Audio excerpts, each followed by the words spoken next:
ఆంధ్రప్రదేశ్ కు ప్రత్యేక హోదా కోరుతూ ప్రతిపక్ష వైఎస్ఆర్ కాంగ్రెస్ పార్టీ అనేక మార్లు కేంద్ర రాష్ట్ర ప్రభుత్వాలకు వ్యతిరేకంగా అనేక కార్యక్రమాలు నిర్వహించిన సంగతి తెలిసిందే. ఇప్పటికీ హోదాపై వైసీపీ గలం వినిపిస్తూనే ఉంది. ఈ నేపథ్యంలో కువైట్ లో ఉన్న వైఎస్ఆర్ కాంగ్రెస్ పార్టీ శ్రేణులు తాజాగా ప్రత్యేక హోదా కోసం కదం తొక్కారు. కువైట్ లోని మాలియా ప్రాంతంలో జగన్ సైన్యం అసోసియేషన్ అధ్యక్షుడు షేక్ బాషా ఆధ్వర్యంలో ఆంధ్రప్రదేశ్ కు ప్రత్యేక హోదా కావాలంటూ నిరసన కార్యక్రమం నిర్వహించారు. ప్రత్యేక హోదా కోసం అలుపెరగని పోరాటం చేస్తున్న ఏకైక రాజకీయ నాయకులు జననేత జగన్మోహన్ రెడ్డి అని జగన్ సైన్యం అధ్యక్ష ఉపాధ్యక్షులు బాషా మనోహర్లు పేర్కొన్నారు. ప్రత్యేక హోదా కోసం జగన్ చేస్తున్న పోరాటానికి రాష్ట్ర ప్రజలు అండగా నిలబడాలని వారు కోరారు. ప్రత్యేక హోదాతోనే రాష్ట్ర అభివృద్ధి జరుగుతుందని జగన్ సైన్యం గుర్తు చేసింది. దీంతో పాటు నిరసన కార్యక్రమంలో పాల్గొన్న ఇలియాస్ రెహమాన్ ఖాన్లు మాట్లాడుతూ ఎన్నికల సమయంలో రాష్ట్ర ముఖ్యమంత్రి చంద్రబాబు ఎన్నో ఉచిత వాగ్దానాలు చేశారని, అందులో ముఖ్యంగా ప్రత్యేక హోదా అని, ప్రత్యేక హోదా ఒక తెలుగుదేశం పార్టీలో సాధ్యమని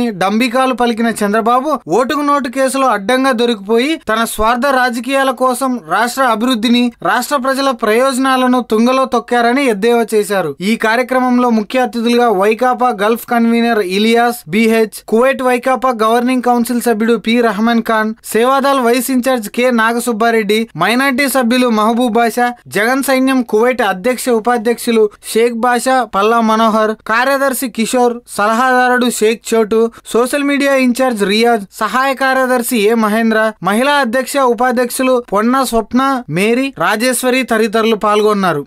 ఈ వీడియో మీకు నచ్చినట్లయితే లైక్ చేయండి, షేర్ చేయండి. మరిన్ని అప్డేట్స్ కోసం మా జనహితం టీవీని సబ్స్క్రైబ్ చేయడం మాత్రం మర్చిపోకండి.